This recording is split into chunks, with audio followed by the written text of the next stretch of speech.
네, 안녕하세요 여러분. 장명진 이혼 전문 변호사입니다. 오늘은 제가 이혼 조정 당일에 관한 설명 좀 다시 드려보려고 해요. 옛날에 저희 다른 변호사님과 함께 이혼 조정 당일 이야기 좀 말씀드려 본 적이 있거든요. 그래서 정말 상세하게 말씀드렸던 것 같아요. 조정 조항 같은 게 정해지면 조정위원님께서 프린터에서 그걸 뽑아준다 그런 것까지 말씀을 드린 바 있었는데, 오늘은 이제 그런 상세한 과정보다는 이혼 조정 당일에 여러분들이 꼭 하지 않으셔야 될 그런 부분을 말씀드리려고 합니다. 하지 않으셔야 될 행동이라고 생각하시면 편하실 겁니다. 3가지 정도로 좀 말씀을 드리고 싶은데, 첫 번째는 일단은 감정을 앞세우시는 겁니다. 물론 여러분, 이런 분들이 그렇게 많지는 않아요. 왜냐면 사실은 감정은 또 혼자서 또 이제 제어할 수 있는 부분이고, 그리고 이제 법원에 오면 상대방도 나오고 상대방 대리인도 나오고 나의 변호사님도 계시고 조정위원님, 판사님 계시죠. 그렇기 때문에 또 법원이라는 그 공간이 주는 느낌도 있어서 무조건 내 감정을 먼저 앞세우겠다, 이런 분들이 생각보다 그렇게 많진 않아요. 그런데 여러분, 간혹 가다 보면 그 감정을 굉장히 앞세워서 오시는 분들이 있거든요. 예를 들면 감정을 앞세운다는 게 뭐냐면 협력적인 태도로 나오지 않는다는 거예요. 그래서 어떤 조건을 정하자, 예를 들어 재산 분할을 좀 논의를 활발하게 해야 돼요. 근데 그거에 대해서 협조적인 태도를 취하지 않고 내가 저 인간이랑 이런 것까지 굳이 해야 돼요? 약간 이런 느낌으로 감정을 계속 보여주시고 거기에 좀 응하지 않으시고, 우리 쪽에서 좀 제안해도 응하지 않고 무조건 나는 조정 안 하고요, 무조건 본안에 가서, 그러니까 재판 가서 판결 받을 거예요, 이런 식으로만 하시는 분들이 있잖아요. 근데 그렇게는 하지 말라고 말씀드리고 싶습니다. 왜냐하면 여러분, 조정에 왔다는 것 자체가 물론 처음부터 조정 신청으로 하는 경우도 있죠. 근데 만약에 내가 이혼 소를 제기했는데 판사님의 판단으로 조기에 조정이 회부되는 경우도 많거든요. 그런 경우 판사님의 머릿속에는 이 사건은 훑어봤더니 조정으로 좀 조기에 해결하는 게 알맞아 보인다 라고 이미 판단하신 거예요. 근데 그렇게 원고가 협력적이지 않게 나온다면 사실은 재판부의 이미지가 좋게 보일 리가 없겠죠. 그리고 또 그뿐만 아닙니다 여러분. 재판부도 재판부지만 재판부뿐만 아니라 상대방에 대해서도 굉장히 안 좋은 이미지를 심어줄 수 있어서 서로 협력적으로 좀 조정하면은 굉장히 서로 윈윈일 수 있는 것도 할 수가 없게 돼요 여러분. 감정이 그 앞을 다 가려버려서. 그래서 이런 것들은 좀 주의하셨으면 좋겠다. 어쨌든 불편하시고 기분이 나쁘실 수 있다는 점은 이해하지만 법원 조정 당일에 그렇게 하실 부분은 아니다. 이런 부분 말씀드리고 싶고, 두 번째는요 여러분, 이런 경우도 사실은 많이 없어요. 근데 제가 대표적으로 생각나는 2가지가 경우가 있거든요. 그 당사자가 상대방 변호사를 공격하는 거예요.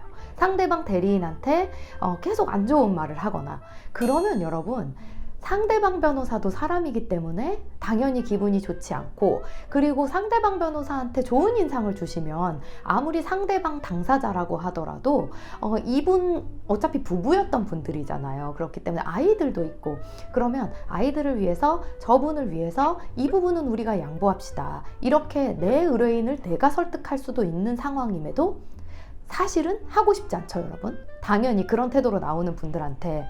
그래서 가장 최근에 사례를 말씀드리면 재산을 누리다 라고 하잖아요 우리가.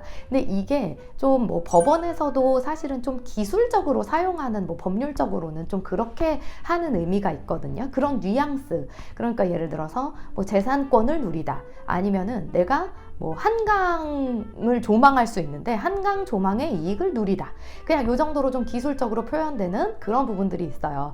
근데 무슨 얘기를 하다가 그래서 이런 재산들은 이제 원고가 누리고 계시기 때문에 라고 제가 이제 대사를 했거든요.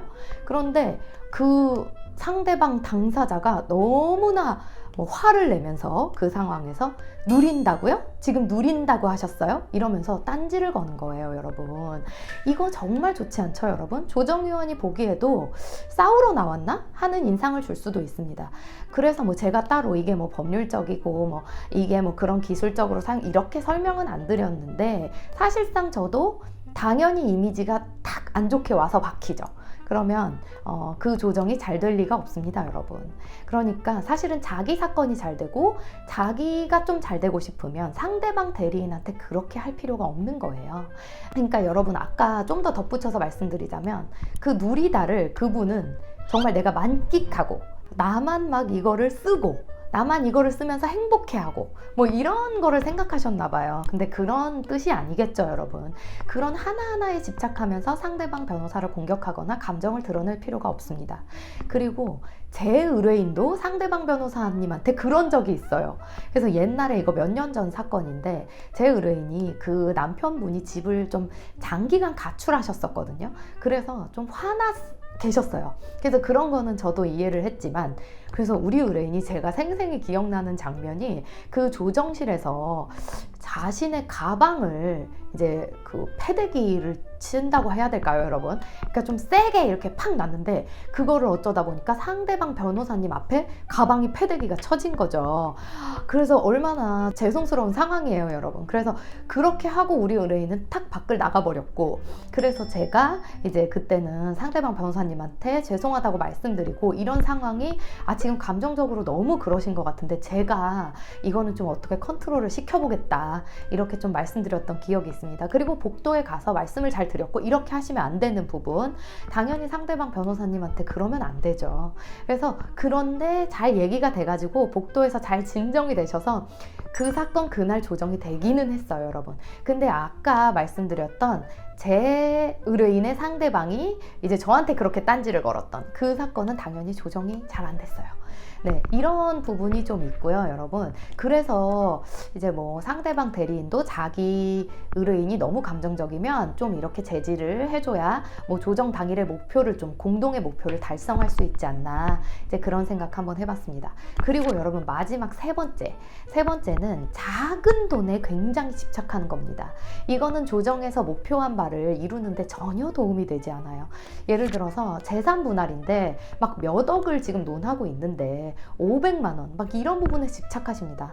내가 왜 예를 들어서 2억을 받아야 돼? 이거 정확하게 따지면은 2억 500만 원이잖아. 그러니까 2억 500만 원이면 500만 원이 아니면 나는 조정을 할 수 없어, 이런 태도인 경우, 그러면 상대방도 2억까지는 어떻게 양보하려고 했는데 500만 원 때문에 어떻게 보면 진상을 부리는 그 당사자를 보면서, 뭐 여러분, 어떻게 보면 그게 내가 내 권리인데 500만 원도 당연히 돈인데 이렇게 생각하실 수 있는 점도 당연히 이해는 합니다만, 그래도 공동의 목표를 달성하려면 서로 양보를 해야 된다는 거죠. 그러면 2억까지는 내가 줄 의향이 있었는데, 뭐 분할할 의향이 있었는데 500만 원 때문에 저렇게 하는 거 보니까 내가 이제 그냥 안 할래요. 그냥 우리 재판부 가서 판사님 판결 받을래요.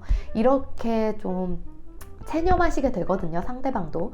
특히 재산분할도 그렇고요, 양육비도 그래요, 여러분. 5만 원, 양육비는 이제 5만 원이나 10만 원 때문에 뭐 조정을 안 하려고 듭니다. 그런데 여러분, 양육비는 또 어떻게 보면 내 자식을 위한 거잖아요. 내 자녀를 위한 거니까. 그런 5만 원, 10만 원 때문에 조정 기회를 잃어버리는 그런 일 하지 않으셨으면 좋겠습니다. 뭐 제가 실제로 겪었던 거긴 한데 정말 구체적인 예를 들어서 설명드렸어요. 왜냐하면 여러분들이 이혼 조정 가셔서 이런 걸로 괜히 망치지 않으셨으면 합니다.